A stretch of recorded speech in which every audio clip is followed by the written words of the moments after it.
masalah ponzi dan skema. Tapi kenapa bertanyanya hanya orang-orang yang negatif gitu loh, maksudnya ada positif negatif. Dia bertanyanya pada orang-orang yang dirugikan. Yang merugikan pendidikan. Berarti cuma sepihak dia ya? Hanya bercerita tentang skema, katanya Anda tahu nggak masalah etiket kerjanya bagaimana? Katanya etiket menjanjikan bahwa bisa naik harganya bisa naik ini. Padahal tidak ada etiket itu dari awal komitmen baik antara AY dan adalah harganya tetap. Tidak pernah mengatakan nanti dalam waktu ini akan naik atau akan turun, nggak ada. Dia membelinya 20, menjualnya 15. Itu tidak tetap. Kenapa dia bilang bahwa harganya dijanjikan nanti harganya akan naik? Tidak ada menjanjikan itu. Saudara tahu dari mana? Dia bilang dari orang yang saya wawancarai. Pernah nggak wawancari orang yang diuntungkan lebih banyak jumlahnya? Nggak pernah. Bagaimana sebagai peneliti, pengkaji, tapi belah sebelah. Harusnya dari dua sisi, atau minimal dia mempertanyakan ke langsung ke terdakwa ini bisa kalau memang dia peneliti ya, kita ingin gitu. Tidak. Jadi ada sepihak katanya. Dan juga harus berbicara soal fakta, padahal dia itu ahli. Ahli itu tidak boleh bicara tentang fakta. Dan ahli itu siapapun juga yang menghadirkan secara siapapun harus fair, harus berdiri di tengah. Dan masalah keahliannya, tapi dia enggak, dia cerita seolah-olah dia orang yang dirugikan gitu loh. Dia bilang bohong, ini begini, ini tidak punya kewenangan dia itu, makanya saya kejar. Apa kewenangan kamu menilai? Katanya bisa beli mobil dengan pakai koin. Aku bilang kalau yang punya mobil itu adalah orang member bisa, aku bilang. Betul. Ya kan? Ya. Itu bohong. Terus siapa yang dirugikan? Kan bicara saya beli pisang goreng pakai daun contohnya. Siapa yang dirugikan? Betul. Orang percaya oke, nggak percaya ya udah. Gitu loh. Kan begitu. Jadi enggak. Ya itu kalau menurut saudara, ya menurut saya. Nah, dia tidak tahu etiket, tapi dia bicara tentang etiket. Hari ini dilanjut. Ya kan, saya tanya, Anda tahu nggak masalah ini mulai kapan? Dia katanya mengaku etiket sejak 2018. Sedangkan masalahnya kan baru akhir-akhir tahun ini yang jika ada masalah, faktanya tidak. Faktanya etiket kalau menurut ahli IT kemarin itu, ya kan? Dia kan jelas mengatakan bahwa etiket itu sampai bulan Mei April 2021 itu masih bisa dijalankan. Gitu. Nah, Ibu Ani Suryani dia mengambil alih pada waktu Heng, yaitu siapa yang mau menjual koin ke dia, itu adalah kebaikan dia, bukan kejahatan. Seharusnya dia diberi apresiasi, ya kan? Dia bilang bisa itu tidak harus, gitu. Ya kan? Bisa itu ada dia. Tapi kan selama ini kan membantu. Memang pada waktu itu banyak yang beli, tapi ada yang miliar tuh. Miliar, sedangkan dia menggunakan bank BCA, banknya yang nggak sanggup. Kalau dia harus keluarin 300 miliar dalam satu hari, bangkrut itu bang. Iya. Iya kan? Jadi bukan Bu Suryani itu membantu mereka. Ingat ya, membeli koin mereka. Bukan mereka itu setor. Emangnya siapa setor itu?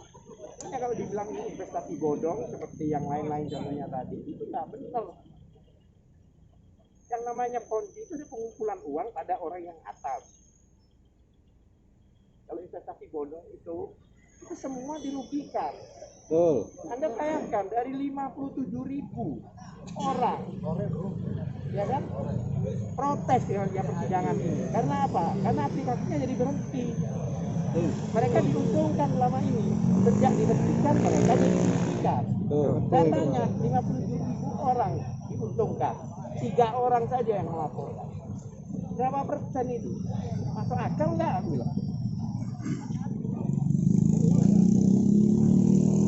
Ini yang tadi itu bukan ahli.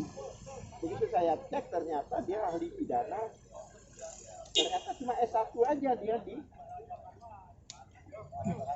hanya S1 saja dia di Fakultas Hukum. Yang berikutnya ahli lingkungan. Saya bilang kamu bukan masalah ini, seharusnya kamu cerita soal hutan, soal apa di sini. Ya kan? S3-nya belum lulus. Ya berarti kan masih S1. Anda kuliah walaupun tingkat 5, berarti Anda masih SMA itu. Iya. Hah? Nah, Belum itu sarjana. bagaimana baru kali ini GPU menghadirkan ahli dari S1. Iya. Kalau kan dokter, karena di dalam KUHP itu bahwa yang dimaksud ahli itu adalah orang yang mumpuni, orang yang memiliki pemahaman, pengetahuan tentang hal itu. Ini enggak, dia bicara pidana, tapi cerita kemana-mana.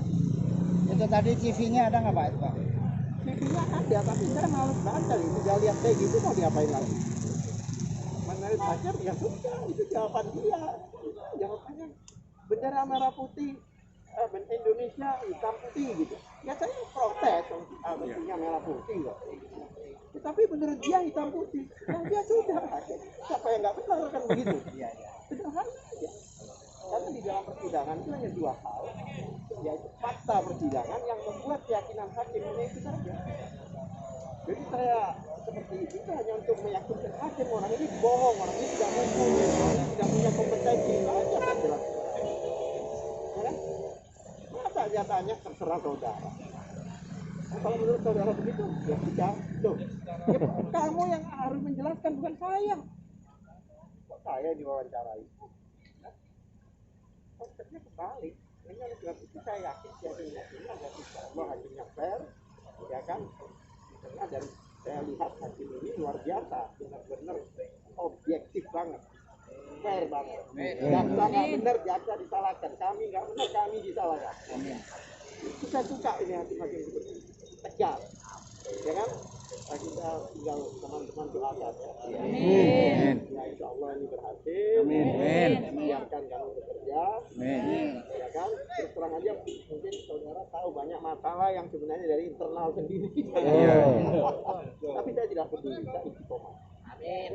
Ya kan? Mau ulang ribut apa saya nggak peduli. Dan saya merasa, saya yakin mereka didolimi. Mereka bisa akan bela. Ya kan? Kalau mereka bersalah, saya nggak mau bela. Saya ini orang punya prinsip. Setelah saya pelajari, saya lihat tidak ada kesalahan dan membawa banyak orang 50.000 bayar dan itu 50.000 itu yang diuntungkan, yang protes dengan adanya persidangan ini. Jangan lupa ya, yang keberatan dengan adanya persidangan ini. 50.000 orang itu mendukung terdakwa yang Positif menyatakan loh, Pak, ya? terdakwa tidak bersalah. Positif. Ya, dia riset tapi yang dilihat hanya negatif aja, itu mati ya. Iya. Ya. Apakah saudara juga tanya ke orang-orang yang diuntungkan? Tidak. Ya berarti Anda kan fair, nggak objektif.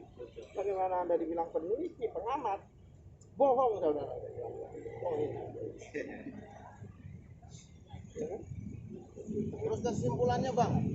Kesimpulannya kita harus menang. Akbar! Allahu Akbar.